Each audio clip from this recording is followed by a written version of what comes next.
Halo guys, balik lagi dengan Ksatria Game Dev di sini. Hari ini kita akan sedikit balik ke basic nih, di mana kita akan belajar bareng tentang C# property. Kita akan coba pelajarin gimana caranya pakai property dengan menggunakan project balapan mobil ini nih. Kita coba pelajarin yuk gimana penggunaan property ini bisa meningkatkan kualitas dari codingan kamu dan ngebikin codingan kamu jadi lebih terstruktur dan juga lebih mudah untuk digunakan. Yuk mulai!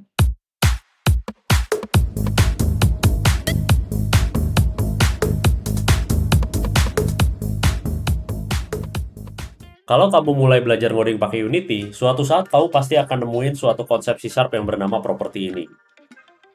Maksudnya yang ini nih, yang biasanya digambarin sama keyword get dan set ini ya. Pada dasarnya, properti ini tuh digunakan untuk memberikan mekanisme tambahan untuk membaca dan memodifikasi nilai dari suatu variabel yang ada di script kita. Saya punya satu project balapan sederhana nih, yang basisnya tuh menggunakan aset Prometeo Car Controller yang ada di Asset Store ini. Linknya saya taruh di description ya. Saya udah ngemodifikasi asetnya buat ngelakuin hal yang kita mau nih. Ada satu mono behavior yang namanya player car ini yang bertugas untuk mengendalikan gerak si mobil. Kalau kita buka scriptnya, di dalamnya ini ada beberapa parameter kayak acceleration, turn speed modifier. Di dalam update dan fix update, adalah logika untuk menggerakkan mobil secara sederhana yang codingannya saya bungkus di dalam bagian sini nih. Saya bisa gerakin mobilnya berkeliling di tempat parkir ini nih. Jadi dia ngikutin kursor kayak gini, brum brum. Berikutnya, saya pengen nambahin mekanik bensin atau fuel ke dalam game ini, di mana mobil tuh akan ngabisin bensinnya sampai akhirnya dia jadi nol, dan pengennya kalau udah nol ya mobilnya nggak bisa gerak lagi. Nah, untuk ngelakuin itu, langsung aja kita tambahin di script player car ini ya. Kita perlu 3 variabel nih. Yang pertama tuh max fuel buat ngasih tahu jumlah dari maksimal fuelnya. Lalu yang berikutnya, kita perlu fuel rate buat ngitung seberapa cepat bensinnya habis. Dan yang terakhir adalah variabel untuk nampung berapa jumlah fuel yang sekarang, yang saya namain fuel aja. Nah, di start saya set pertama kali fuel sama dengan max fuel ya. Jadi awalnya tuh bensinnya full gitu, nggak dari nol. Terus saya bikin metode update fuel di sini yang mengurangi si fuel tiap kali frame update. Jadi fuel. Oke, selain itu saya punya script buat nampilin fuel ini nih ke UI, namanya gameplay SUD. Ini saya langsung tampilin aja ya, scriptnya tambahin. Cus. Nah, ini scriptnya nih, di dalamnya cukup sederhana ya. Jadi ada teks buat nampilin speed, ada teks buat nampilin fuel, dan ada referensi ke player car. Dan tiap kali update loop, ya jumlah fuelnya kita tampilin aja langsung. Nah, karena variabel fuel ini saya tampilin di UI juga kan, maka saya set si fuel ini sekarang public. Kalau tadi sebelumnya private ya. Nah, sekarang kalau di play bisa dilihat ya, jadi fuelnya jumlahnya berkurang seiring perjalannya waktu. Seperti yang kita mau. Nah, sebenarnya si codingan itu udah berjalan nih. Tapi kalian tahu nggak kelemahan dari codingan ini? Karena si fuel ini public nih ya, jadi bisa aja ada orang atau bahkan kita sendiri yang nggak sengaja ngubah value ini tuh dari luar kelasnya itu sendiri, padahal itu nggak diinginkan. Nah, disinilah kita bisa pakai si property tadi. Jadi kita bisa bikin property namanya fuel ya, pakai F besar, ini saya tulis di sini. Yang di dalamnya ada getter yang nge-return variable fuel tadi. Jadi langsung aja get return fuel. Dan di gameplay HUD ini kita ganti fuelnya pakai property yang F besar tadi ya. Gitu. Errornya hilang dan kalau kita jalanin gamenya, ya ini sudah jalan seperti sebelumnya ya. Fuelnya akan berkurang terus seperti berjalannya waktu.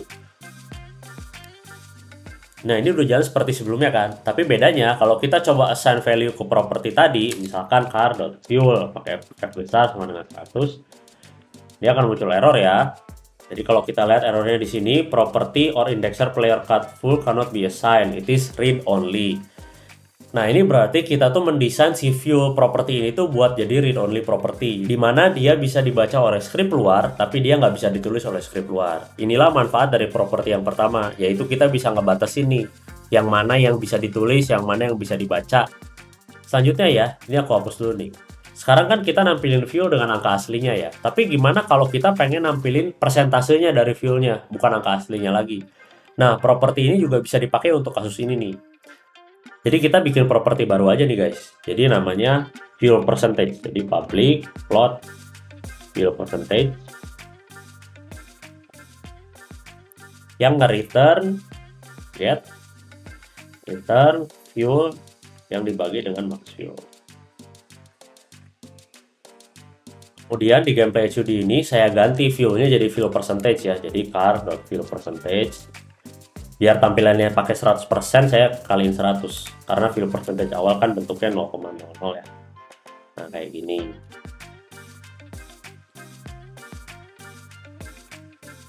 Terus kemudian di canvas UI-nya saya tambahin karakter persen ini nih, jadi biar lebih kelihatan pas gitu ya. Nah ini kalau kita play kayak gimana, bisa dilihat ya kalau fuelnya mulainya dari 100% dan kemudian turun sedikit-sedikit. Nah kalau kita balik lagi ke gameplay HUD nih, kita bisa lihat ya kalau si gameplay HUD ini langsung ngambil aja fuel percentage-nya tuh seakan-akan dia tuh kayak variabel. Tapi sebenarnya jeroannya kalau dilihat adalah sebuah properti yang mengkalkulasi variabel lain. Jadi si gameplay HUD itu tuh nggak perlu tahu gimana cara ngitung fuel percentage, yang penting dia dapat nilainya. Jadi inilah gunanya properti yang kedua guys, yaitu buat ngelakuin perhitungan internal dan manggil dari luar seakan-akan dia itu adalah sebuah variabel sederhana. Berikutnya, saya mau tambahin satu jenis objek di scene, yang kalau diambil itu tuh akan nambahin bensinnya si mobil. Nah, barangnya sendiri udah aku siapin nih di layar, bentuknya 3D sederhana kayak gini ya, yang punya collider. Terus scriptnya kayak gini nih. Saya punya script baru namanya Fuel Collectible, yang isinya tuh simply nungguin physics trigger dari player car, yang kalau kepanggil tuh akan mendestroy dirinya sendiri. Dan di start saya puterin aja biar lebih asik aja kelihatannya. Sekarang kita bisa tulis logic nih buat nambahin fuelnya kayak gini. Pertama saya ambil dulu komponen player car-nya dengan cara get komponen in parent. Jadi player car sama dengan other.get komponen in parent. Ini player car. Nah terus kalau kita lihat di player car, kita kan udah punya properti fuel ini ya.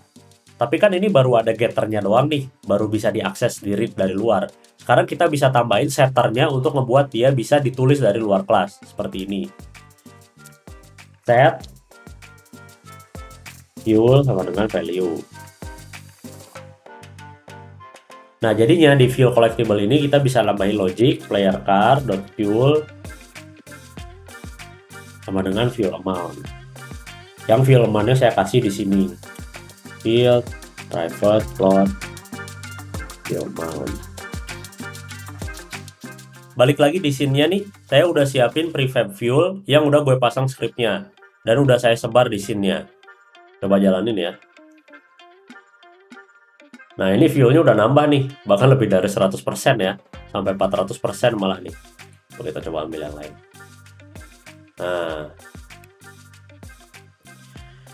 Nah ini udah jalan ya scriptnya, tapi mungkin ada beberapa pertanyaan. Yang pertama kayak, kalau kita akhirnya bikin propertinya ada set kayak gini, apa bedanya dengan kita punya public variable aja? Nggak usah ribet-ribet pakai properti kan? Untuk contoh kasus ini nih, properti itu akan berguna bila kita mau melakukan validasi atau penghitungan saat melakukan operasi getter atau setter. Contohnya dalam kasus ini, kita pengen pas si jerigen bensin ini diambil nih, fuelnya ini nggak ngelebihi 100%. Nah, kita bisa tambahin nih logic di bagian set ini buat ngelimit maksimal dari fuel menggunakan claim seperti ini. Jadi fuel sama dengan f.claim, value-nya berapa, 0 dan max fuel.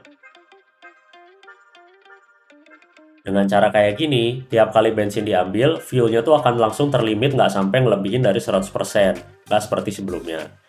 Disinilah guna properti yang ketiga, yaitu untuk membantu validasi sebuah properti dan kita bisa ngelakuin limitation atau kalkulasi tambahan.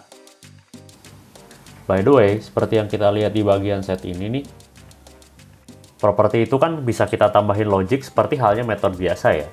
Jadi sebenarnya properti itu bisa ngelakuin hal yang umumnya bisa dilakukan oleh metode.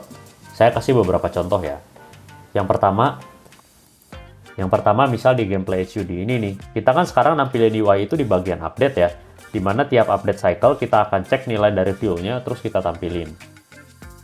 Permasalahan dengan cara kayak gini, yang pertama misal di gameplay HUD ini nih, kita kan sekarang nampilin UI itu di bagian update ya, dimana tiap update cycle kita akan cek dari nilai fuelnya terus kita tampilin. Permasalahan dengan cara kayak gini tuh adalah bisa jadi update cycle di gameplay HUD ini jalan duluan dibandingkan dengan update cycle di script player car. Sehingga bisa aja kita tuh nampilin nilai fuel yang belum paling akhir. Nah, kita pengen gimana caranya si UI ini baru akan nampilin teksnya saat perhitungan fuel di player car itu benar-benar udah selesai. Gimana caranya? Untuk hal ini kita bisa pakai event yang kita akan broadcast saat value full-nya tuh selesai diupdate.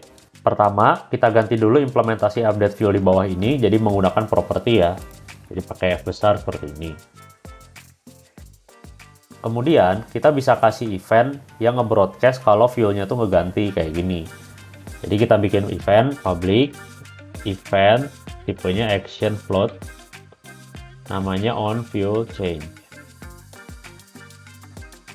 Dan di bagian set ini, saya akan bikin satu metode namanya invoke on fuel change, yang mana metode ini akan nge-broadcast event tersebut. Void invoke on fuel change, yang di dalamnya adalah on fuel change, kita cek dulu null atau enggak, terus kemudian kita invoke, dan yang akan saya kirim adalah fuel percentage. Seperti ini. Bagi teman-teman yang mungkin belum paham gimana cara pakai event, saya udah pernah ngejelasin cara pakainya di video terpisah ini ya, yang linknya saya juga akan taruh di description. Oke, dengan cara kayak gini, di gameplay HUD ini bisa kita ganti. Dari yang awalnya update, kita ganti jadi berdasarkan event ya. Jadi ini saya ganti dulu namanya jadi update text, yang di dalamnya kasih parameter fuel percentage. Terus ini saya ganti jadi percentage variable ini, kemudian di on enable dan on disable saya akan listen ke eventnya. Jadi car on fuel change update text, dan di on disable saya unlisten ke eventnya. Nah, dengan cara kayak gini, si fuel text ini baru akan diupdate saat property set itu dipanggil. Dan ini jadinya berguna nih, manakala misalkan kita mau bikin UI yang nggak harus diupdate per frame. Kayak misalkan kita mau implement health bar, experience bar, dan lain sebagainya. Jadi kita nggak perlu lagi pakai update buat nungguin datanya tuh udah berubah atau belum. Kita cukup ngedengerin event manakala property setnya itu sudah selesai dipanggil. Contoh kedua adalah overriding si property itu. Jadi, seperti halnya metode yang bisa kita override di subclass-nya, kalau kita tandain sebagai virtual auto abstract, hal yang sama juga berlaku di property ini. Jadi misal nih ya, saya bikin kelas baru namanya supercar. Yang ini diturunkan dari player car tadi. Nah, apa bedanya supercar sama player car biasa? Kalau supercar ini, kita fuel-nya itu bisa lebih dari 100% karena dia sangat canggih lah, namanya juga super gitu ya. Nah, kita bisa pakai override untuk mengubah logic dari property fuel tadi. Pertama, kita ganti scope dari fuel variabelnya jadi protected ya, karena kita mau pakai nanti di sana. Dan juga scope dari invoke on fuel change ini juga jadi protected. Kemudian, fuel property sendiri kita tandai virtual, biar kita bisa override dia di subclass-nya. Dan di supercar ini kita langsung panggil aja override dari fuel. Nah, ini sudah template-nya sudah ada ya. Nah, untuk get-nya sendiri, saya akan masih pakai cara yang sama, yaitu fuel. Langsung return fuel. Tapi untuk setnya sendiri, kita akan kasih sedikit beda, yaitu kita nggak pakai clamping lagi, tapi kita langsung set aja value-nya, dan kita panggil invoke on fuel change seperti tadi. Untuk ngasih tahu bahwa fuel-nya udah ganti value-nya. Nah, kalau misalnya di Unity-nya nih, komponen player car ini saya ganti jadi supercar, seperti ini, dan kita jalanin lagi gamenya, maka kita bisa lihat fuel-nya tuh udah jebol ya, nggak jadi sampai 100% doang. Gitu guys, jadi ini udah pakai behavior yang ada di supercar-nya, yang ada di child class-nya, bukan behavior yang ada di player car biasa. Oke guys, jadi itu serba-serbi tentang properti ya. Jadi kalau kita simpulin, properti ini banyak gunanya ya. Secara umum, properti itu adalah cara untuk mengenkapsulasi variabel dengan banyak kegunaan tambahan, yang diantaranya mengatur rules untuk read dan write suatu variabel secara lebih granular. Yang kedua adalah melakukan perhitungan secara sederhana. Lalu kemudian melakukan validasi terhadap variabel-variabel. Yang keempat adalah mengubah override rules dan menambah metode-metode tambahan. Jadi, kalau misalkan teman-teman tahu kapan bisa pakai properti dengan baik, codingan kita semua tuh bisa jadi lebih terstruktur dan modular. Terima kasih udah nonton ya. Jangan lupa subscribe, like videonya kalau suka, dan dislike aja kalau nggak suka. Sampai ketemu di tutorial selanjutnya ya. Bye!